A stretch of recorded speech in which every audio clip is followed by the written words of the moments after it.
The chest supported row is a smart back training exercise for beginner and advanced lifters alike, and it can build your lats while sparing your lower back a lot of irritation.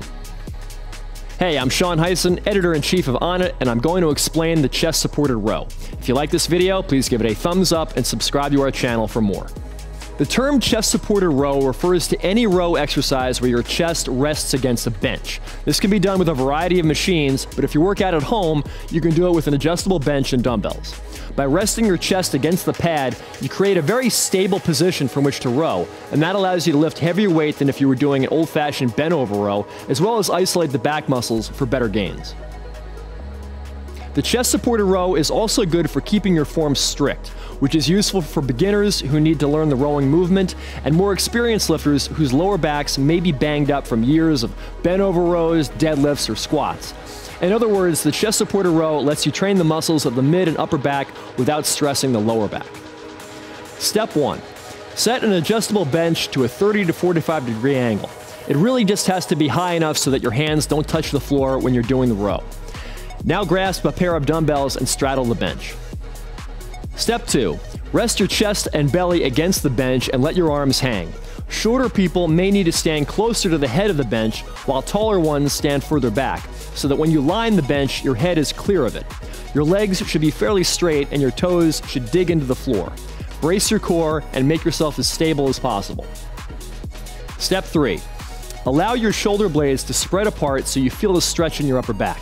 As you begin the row, drive your shoulder blades back together and downward. Think proud chest, and imagine squeezing a pencil or a walnut between your shoulder blades. That's how tight you should aim to pull them together.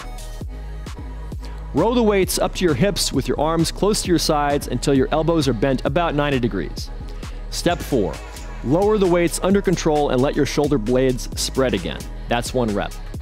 The chest supported row I just demonstrated is going to mainly work the lat muscles, but you can vary the way your back muscles get trained by adjusting the height of the bench and your arm angle. A steeper angle on the bench will recruit more of the upper back, while a shallower one will involve more lats. You can also do the row with your arms raised out 45 to 60 degrees away from your sides. This will emphasize the trapezius, rear deltoid, and rhomboid muscles even more.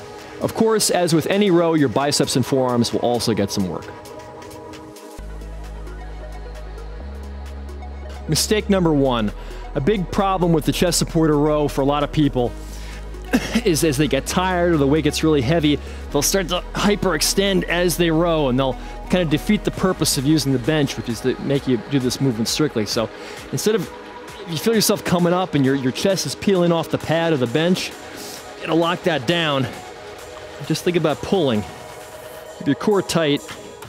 Just move at the shoulders and the elbows. Another mistake with the chest supported row is not letting your shoulders protract enough in the down position. You know, you've got this bench here which is supporting you. You can't let your shoulders do this on a barbell bent over row, so you might as well take advantage of it here at the chest supported row. If you're only lowering to this part and you're keeping it really, really strict, that's nice, but you're missing out on that nice stretch, and you'll find that stretching the muscle or working the muscle from a very stretched position does help it grow. There's a lot of research showing that loading the muscles in a stretch helps them grow. So you don't want to miss out on this bottom position. So as you're lowering down, get that full stretch there, and then retract all the way at the top.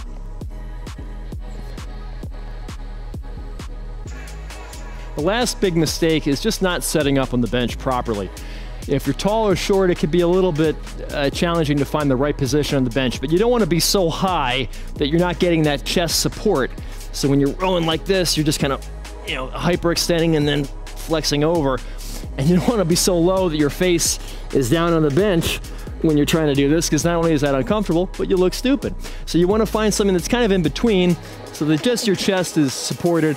Let your neck, your chin, free to roam, and then just row from here. So you get that nice stable support, but it's not, the bench isn't in your face and you're not flopping over the top. The chest supported position lends itself to a few other movements that can help your back training.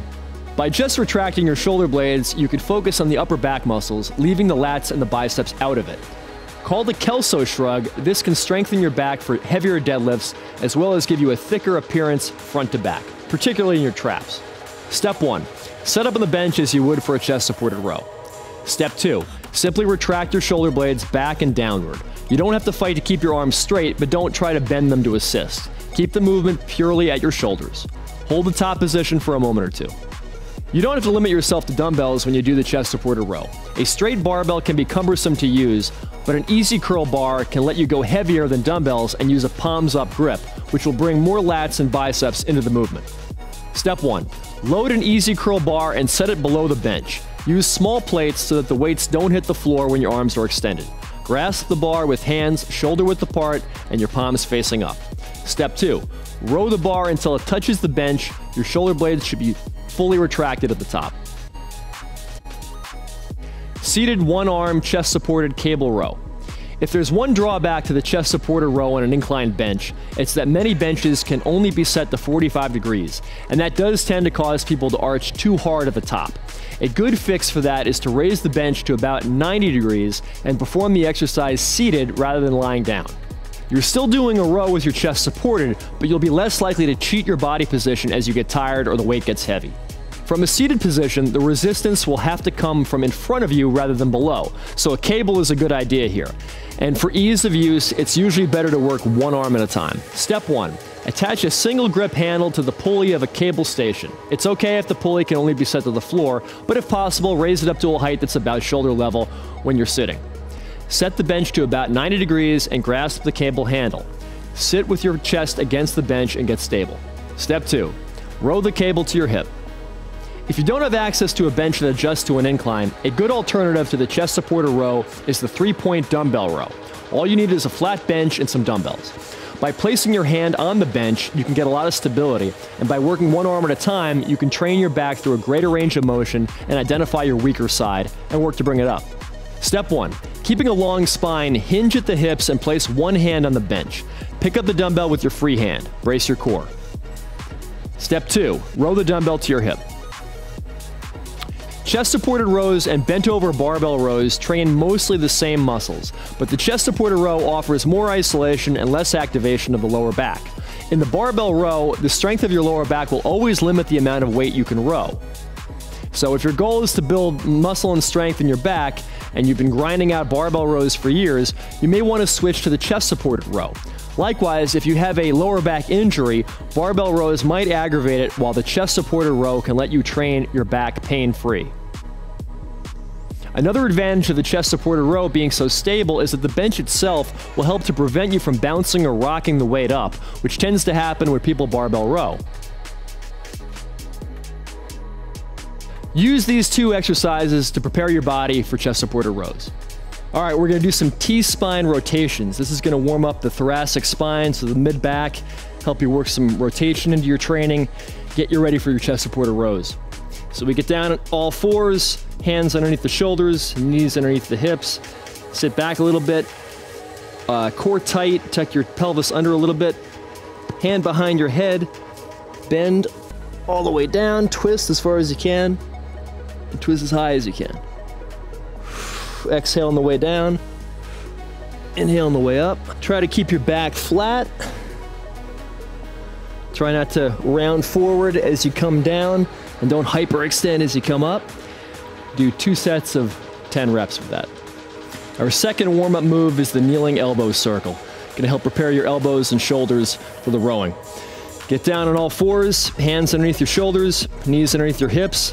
We're going to start by turning the pits of the elbows forward to face in front of us. Now we're going to bend the elbows back towards our knees like this. When you get to the ground, rotate your elbows out to the sides, pits of the elbows facing each other now, and press yourself back up. And then you can reverse that motion for the next rep. So down, around and out, and up. Down, around and in, and up. Do about 2 sets of 10 reps for this, both directions. Get the elbows nice and juicy. Sometimes you don't feel focused and alert in the gym, and your workout can suffer as a result. Alpha Brain pre-workout was designed specifically for athletes and gym goers and supports focus, power, and endurance. It's the ultimate way to charge up your mind and body. Use the coupon code GETONNIT to get 10% off Alpha Brain pre-workout at onnit.com. If you have a lower back injury, chest-supported rows will allow you to train the rest of your back hard and heavy without irritating your lumbar spine. Furthermore, if your goal is to put on muscle, the stability and isolation that the chest-supported row provides will let you train heavier and progress in load more quickly than a barbell row, and that means faster gains. You can do the chest-supported row anywhere in your back workout or on an upper body day. Since it trains the muscles that are opposite the ones that perform the bench press, it's a good complement to bench pressing, and you can alternate sets of the two moves, or do the two exercises back-to-back to ensure that your training is balanced. The chest-supported row can be done safely with heavy weight as well as for high reps. Start with 2 to 3 sets of 5 to 10 reps and add weight and reps gradually over time. Thanks for watching. If you like this video, please give it a like and subscribe to our channel for more great training videos. You can also read a whole article explaining the chest-supported row by clicking in the link in the description below.